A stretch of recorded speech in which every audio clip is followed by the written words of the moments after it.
I got a fun project today. Grady's car was grinding when you turned left. So took a look and looks like I got a fun repair today. Look at the outer boot of that CV, front left CV axle. Totally torn open. Grease all over the place. So looks like I'll be doing my first CV axle replacement today. I got the spindle nut off.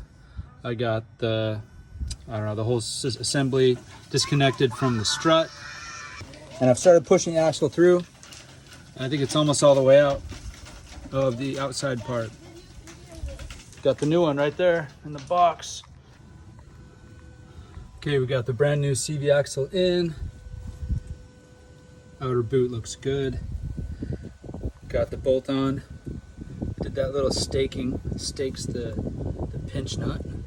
I think we're ready to go. What do you think? Yeah. All right.